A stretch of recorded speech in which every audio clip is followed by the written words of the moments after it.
আসসালামু আলাইকুম। Let's cooking অ্যামি ফুডে আপনাদের সবাইকে স্বাগতম জানাচ্ছি। আজকের আয়োজন পিঠাপুলি।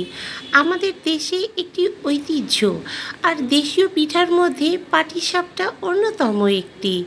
এর স্বাদ যেন অতুলনীয়। আজ আমি পাটিসাপটার একটি রেসিপি শেয়ার করব। আশা করছি আমার এই আজকের রেসিপি আপনাদের অনেক ভালো লাগবে। আমি অনেক সহজভাবে 10 মিনিটে সহজ খিরসা দিয়ে পিঠা তৈরি করবেন সেটাই দেখাবো। তো চলুন দেখে নেওয়া যাক পুরো রেসিপিটা। আশা করছি সবাই সাথেই থাকবেন পুরো রেসিপিতে।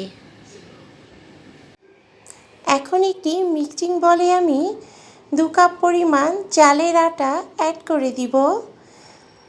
2 কাপ পরিমাণ চালের আটা অ্যাড করে এখানে এবার 1 কাপ পরিমাণ ময়দা অ্যাড করে দিব। 1 কাপ ময়দা অ্যাড করে এখানে হাফ কাপ পরিমাণ গুঁড়ো দুধ অ্যাড করে দিলাম, স্বাদ মতো লবণ এবং হাফ কাপ পরিমাণ চিনি অ্যাড করে দিলাম। চিনিটা অ্যাড করে সমস্ত শুকনো উপকরণগুলোকে খুব ভালোভাবে মিশিয়ে নিতে হবে, যাতে সমস্ত শুকনো উপকরণগুলো ভালো করে মিশিয়ে যায়। এখন এই ডোটাকে আমি তৈরি করে নিব। এখানে আমি অল্প অল্প করে পানি অ্যাড করব। একবারে পানি অ্যাড করব না, তাহলে বেশি হয়ে যাবে। এখানে আমি 3 কাপ পরিমাণ পানি অ্যাড করব। দেখুন বন্ধুরা, ব্যাটারটা আমার খুব সুন্দর রেডি হয়ে গিয়েছে এবং খুব সুন্দরভাবে কিন্তু এটাকে পাতলা করে তৈরি করে নিতে হবে। এটা ঘন হলে কিন্তু হবে না। এখানে আমার প্রায় 2.5 কাপ থেকে 3 কাপ মতো পানি অ্যাড করেছিলাম এবং পানিটা কিন্তু আমি একবারে অ্যাড করিনি, অল্প অল্প করে অ্যাড করেছি।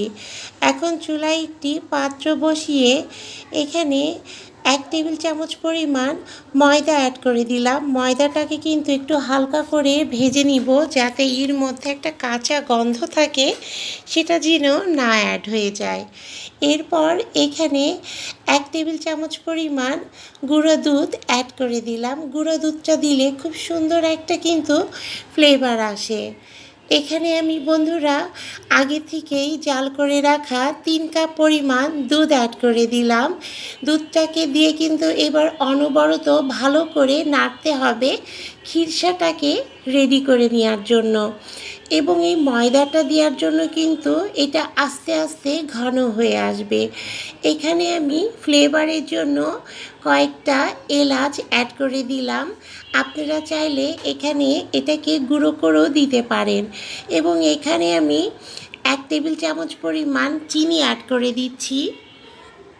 চিনিটাকে দিয়ে খুব ভালো করে নেড়ে মিশিয়ে নিতে হবে। এবং দেখুন বন্ধুরা, কিছুক্ষণের মধ্যে কিন্তু এই খিরসাটা ঘন হয়ে আসতে থাকবে, কারণ এই মিশ্রণের মধ্যে ময়দা দেওয়ার জন্য এটা কিন্তু খুব দ্রুতই ঘন হতে শুরু করবে।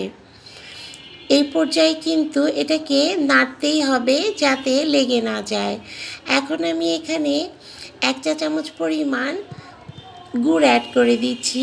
এখানে আমি খেজুরের গুড় অ্যাড করে দিচ্ছি। এটাতে খুব সুন্দর একটা ফ্লেভার আসবে এবং দেখতেও খুব সুন্দর হবে। এভাবে নেড়ে চেড়ে এই খিরসাটাকে একদম ঘন হয়ে আসবে যখন, তখন আমি নামিয়ে নিব। এখন চুলায় একটি প্যান বসিয়ে এখানে হালকা পরিমাণ তেল দিয়ে তেলটাকে আমি মুছে নিলাম। দেখুন বন্ধুরা, খিরসাটাকে আমি একটি বাটিতে তুলে নিয়েছি। এখন এই প্যানে 1 চা চামচ এবং আরও 1 চা চামচ পরিমাণ, মোট 2 চা চামচ পরিমাণ ব্যাটার আমি দিয়ে দিলাম এবং এটাকে ঘুরিয়ে ঘুরিয়ে এটাকে গোল রুটির শেপে করে নিচ্ছি। আমি কিন্তু যে গোল মতো যে চামচ থাকে সেটা দিয়ে কিন্তু এই ব্যাটারটা আমি এখানে ঢেলে দিয়েছি। দেখুন বন্ধুরা, রুটিটা যখন এরকম হয়ে আসবে তখন এখানে খিরসাটাকে অ্যাড করে দিতে হবে এবং খিরসা দিয়ে কিন্তু এভাবে মুড়িয়ে দিতে হবে। সেম আরেকটি পিঠা আমি এইভাবেই তৈরি করে দেখাচ্ছি। এইভাবে ব্যাটারটা দিয়ে দেখুন বন্ধুরা, রুটিটা আমার প্রায় হয়ে এসেছে। এখন আমি খিরসাটাকে দিয়ে এইভাবে ফোল্ডিং করে নিচ্ছি ঘুরিয়ে ঘুরিয়ে, এবং দুই পাটি বন্ধুরা 5 সেকেন্ড করে রাখলেই হবে। 5 সেকেন্ড করে ঘুরিয়ে ঘুরিয়ে এইভাবে দুই পাট ভেজে নিলেই দেখবেন খুব সহজে খুব দ্রুত তৈরি হয়ে যাবে পাটিসাপটা পিঠা রেসিপিটা।